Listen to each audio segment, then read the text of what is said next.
Shri Sunnykutty Abraham, party അന്വേഷിക്കും, വലിയ ഗൗരവമുള്ള ഇടപെടലുകൾ ഉണ്ടാകും, കൃത്യമായി അന്വേഷിക്കേണ്ടതുണ്ട്. അതൊക്കെ സ്വാഭാവികമായും വേണ്ട നടപടിക്രമങ്ങൾ തന്നെയാണ്. പക്ഷേ വളരെ ഗൗരവമുള്ള ഒരു അഴിമതി, കത്തുകൾ, ആത്മഹത്യാക്കുറിപ്പിലെ കാര്യങ്ങൾ, കുടുംബം ഗൗരവമുള്ള ആരോപണം ഉന്നയിച്ച് രംഗത്ത് വരുന്നു. പക്ഷേ പാർട്ടി ഇതിനെ സമീപിച്ച രീതി ശരിയായില്ല എന്നുള്ള ചോദ്യങ്ങൾ CPM കടുത്ത പ്രതിഷേധം ഈ വിഷയത്തിൽ രേഖപ്പെടുത്തുന്നു. മുൻപ് പല വിഷയങ്ങളിലും CPMന് നേരെ ഇത്തരത്തിലുള്ള ചോദ്യങ്ങൾ ഉയർത്തിയ കോൺഗ്രസിന് നേരെ ചോദ്യങ്ങൾ ഉയരുമ്പോൾ നേതൃത്വം ഇങ്ങനെയാണോ മറുപടി പറയേണ്ടതെന്ന ചോദ്യങ്ങളൊക്കെ ഉണ്ട്. ഒരുപാട് ചോദ്യങ്ങളുണ്ട്. അതിനു മുൻപ് ആമുഖമായി ഈ സഹകരണ മേഖലയിലെ അഴിമതി അത് കുറയ്ക്കാനുള്ള നടപടികൾ ഉണ്ടാകണമെന്നുള്ള ചർച്ച പോയ നാളുകളിലൊക്കെ കേരളം കണ്ടതാണ്. അവിടെ പ്രത്യേകിച്ചും ക്രമക്കേടില്ലാത്തതും അഴിമതി തീണ്ടാത്തതുമായ മേഖലയായിരിക്കണം കേരളത്തിലെ സഹകരണ മേഖലയെന്ന് മുഖ്യമന്ത്രി പിണറായി വിജയൻ ഇടയ്ക്കിടയ്ക്ക് ഓർമ്മിപ്പിക്കാറുള്ളതുമാണ്. പക്ഷേ വീണ്ടും ഇപ്പോൾ നിയമനത്തിൽ അഴിമതി, സാമ്പത്തിക ഇടപാടുകൾ സുതാര്യമല്ല എന്നുള്ള ആശങ്കയുള്ള കാര്യങ്ങൾ, ഗുരുതരമായ ആരോപണങ്ങളൊക്കെ ചർച്ചയായിരിക്കുകയാണ്. 2 വിലപ്പെട്ട ജീവനുകളും നഷ്ടമായിരിക്കുന്നു. എന്താണ് ആമുഖമായി പറയാനുള്ളത്? ജീവൻ എടുത്തത് ആരെന്നുള്ളതാണ് തലക്കെട്ട്. നമ്മുടെ ഈ സഹകരണ മേഖലയെ പറ്റി പറയുമ്പോൾ നേരത്തെ ദൂരദർശനത്തിൽ തന്നെ ഒരു ചർച്ച ഉണ്ടായതാണ്. സഹകരണ മേഖലയിൽ എന്ത് സംഭവിക്കുന്നു? ഈ സഹകരണ മേഖല എന്ന് പറയുന്നത് ഒരു ശർക്കര ഭരണിയാണ്. അതിൽ കയ്യിലിടാത്തവരാരുമില്ല. കയ്യിലിടുകയും ചെയ്യും, കിട്ടുന്നിടത്ത് നക്കുകയും ചെയ്യും. അതിവിടെ എത്രയോ കാലമായിട്ട് ഇപ്പോൾ കോൺഗ്രസ് ഭരിക്കുമ്പം അല്ലെങ്കിൽ LDFൻ്റെ അധികാരം പോയിട്ട് UDFന് അധികാരം കിട്ടുന്നൊരു സാഹചര്യം ഉണ്ടാകുമ്പം അവരാദ്യം എന്തോ ചെയ്യുക? എങ്ങനെയെങ്കിലും അപ്പോൾ LDFൻ്റെ നിയന്ത്രണത്തിലും കൈവശവും ഇരിക്കുന്ന സഹകരണ ബാങ്കുകൾ, സഹകരണ സ്ഥാപനങ്ങൾ പിടിച്ചെടുക്കുക.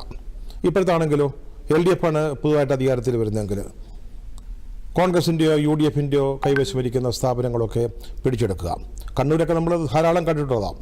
MV രാഘവനുമായി ബന്ധപ്പെട്ട എത്ര കേസുകൾ, പരിഹാരം പോലെയുള്ള വിഷയങ്ങളിലൊക്കെ ഇതാരും ഇതിൽ നിന്ന് വ്യത്യസ്തരല്ല.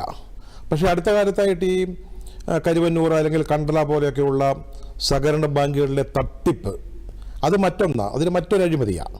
ഈ ഉദ്യോഗസ്ഥ നിയമനവുമായി ബന്ധപ്പെട്ട് നടക്കുന്ന കൈക്കൂലി അതുപോലെയുള്ള അഴിമതികളിൽ നിന്ന് വ്യത്യസ്തമായിട്ട് അവിടെ നിക്ഷേപമായിട്ട് വരുന്ന കോടിക്കണക്കിന് രൂപ അത് തട്ടിയെടുക്കുകയാണ്. ആ പണം കൊണ്ടുപോവുകയാണ്. ഇപ്പം കരുവന്നൂരിലൊക്കെ വലിയ തുകകളാണ്. ഇപ്പം അതിനെപ്പറ്റി ഒരു ചർച്ചയാകുമെന്ന് വിചാരിച്ചില്ല. അതുകൊണ്ട് അതിൻ്റെ കണക്കുകൾ എൻ്റെ കൈവശമില്ല. എൻ്റെ നാട് റാന്നിയാണ്.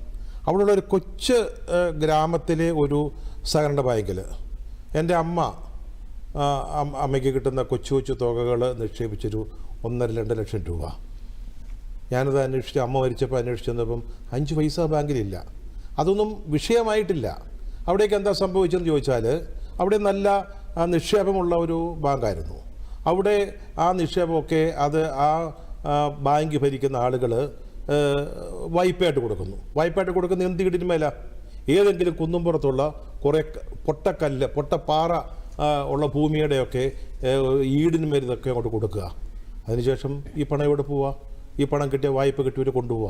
അതിങ്ങനെ നിർബോധം. അത് ഞാൻ പറഞ്ഞല്ലോ, കോൺഗ്രസ് ഭരിക്കുന്ന ബാങ്കെന്നോ അല്ലെങ്കിൽ CPM ഭരിക്കുന്ന ബാങ്കെന്നോ ഇല്ല. പക്ഷേ ഇപ്പോൾ സംഭവിച്ചിരിക്കുന്നത് 2 തവണയായിട്ട് CPMന് തുടർഭരണം കിട്ടിയപ്പോൾ അതിൻ്റെ ചില പ്രതിഫലനങ്ങൾ ഈ ബാങ്കിങ് മേഖലയിലും കാണുന്നുണ്ട്, സഹകരണ ബാങ്കിങ് മേഖലയിലും കാണുന്നുണ്ട്. അതൊക്കെയാണ് നമ്മൾ കരുവന്നൂരിലോ കണ്ടത്.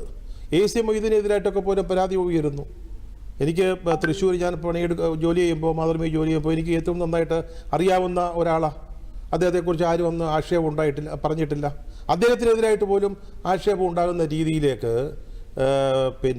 നിക്ഷേപ തുക തട്ടിയെടുക്കുന്ന, മോഷ്ടിച്ചുകൊണ്ട് പോവുകയാണ്, കൊള്ളയടിക്കുകയാണ് സാധാരണ ആളുകൾ. അവർ പണിയെടുത്ത് മിച്ചം വയ്ക്കുന്ന തുകയിൽ നിന്ന് തുകയാണ് അവിടെ നിക്ഷേപിക്കുന്നതാണ്. അവരെല്ലാവരും ഇപ്പം നോക്കുന്നത് എന്താ? എല്ലാവർക്കും സഹകരണ ബാങ്കുകളെ വിശ്വാസമാണ്. അതുകൊണ്ടാണ് ഈ സഹകരണ ബാങ്കുകളിൽ കൊണ്ടിടുന്നത്. ഒരു വായ്പ എടുക്കാൻ, അല്ലെങ്കിൽ അത് പെട്ടെന്ന് പണം തിരിച്ച് കിട്ടണമെങ്കിൽ അതിനൊക്കെ സഹകരണ ബാങ്കാണ് ഏറ്റവും സൗകര്യമെന്ന് കണ്ടും കരുതിയും വിശ്വസിച്ചും ഓരോ ആളുകൾ ചെയ്യുന്നതാണ്. പക്ഷേ ഇപ്പോൾ അവിടെ നടന്നുകൊണ്ടിരിക്കുന്നതാണ്. അതിൻ്റെ മറ്റൊന്നാണ്. അതായത് കോൺഗ്രസിന് മറുപടി പറയാമെന്ന് പറഞ്ഞു. അതായത് ഇപ്പോൾ ഈ കരുവന്നൂരിൻ്റെയും കണ്ടലയുടെയും ഒക്കെ കാര്യത്തിൽ കോൺഗ്രസ് ചോദ്യങ്ങൾ ഉന്നയിക്കുകയായിരുന്നു, അല്ലെങ്കിൽ സമരങ്ങൾ നടത്തുകയായിരുന്നു. ഇപ്പോൾ അവർ ഫോർവേഡ് കളിച്ചുകൊണ്ടിരിക്കുകയായിരുന്നു ഈ വിഷയവുമായി ബന്ധപ്പെട്ട്. ഇപ്പോഴിതാ നമ്മുടെ ഈ പറഞ്ഞ വയനാട് DCCയുടെ ട്രഷറർ തന്നെ ആത്മഹത്യ ചെയ്യേണ്ട ഒരു സാഹചര്യം ഉണ്ടായിരിക്കുന്നു. അതിനെക്കുറിച്ച് ചോദ്യം വന്നില്ല. ചോദ്യം വരുമ്പോൾ ആമുഖമായിട്ടുള്ള ചോദ്യത്തിനൊരു മറുപടി എന്ന നിലയിലാണ് ഞാൻ ഇത്രയും പറഞ്ഞത്. ആ വിഷയം വരുമ്പോൾ അതിനെക്കുറിച്ച് സംസാരിക്കാം.